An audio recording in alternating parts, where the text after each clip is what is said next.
પાછળ આવે છે ત્યારે નજર પડે ને એટલા માટે પોતાનું કર્મ બંધ થઈ ગયું. વિચાર કરવો જોયાનું કર્મ લાગ્યું હોય અને જો માણસ ઉપર જો સુવાનો વાળો આવ્યો હોય ને આ જે માણસ બેઠો ને એને જોવા કે બાકી નથી રાખ્યું.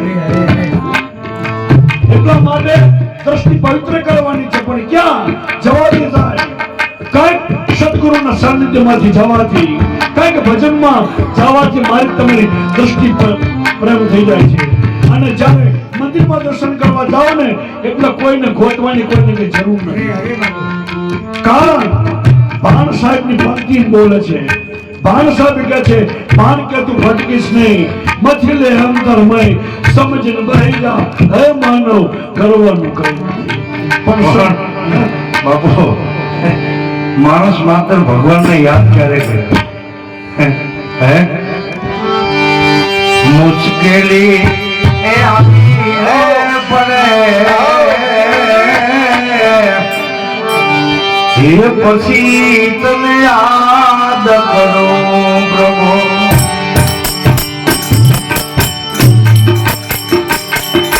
સુખમાં હું વિસરો સુખમાં હું યાદ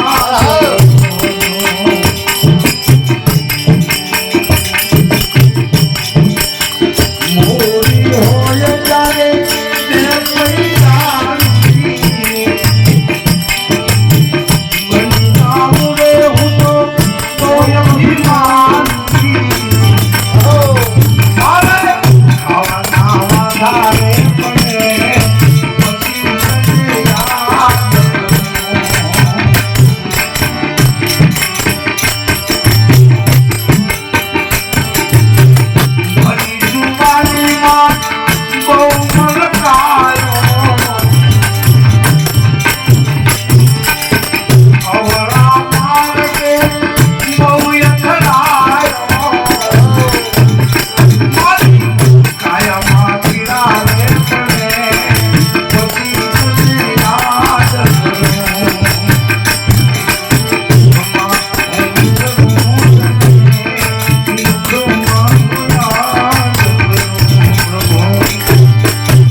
એટલા માટે આ જીવાત્મા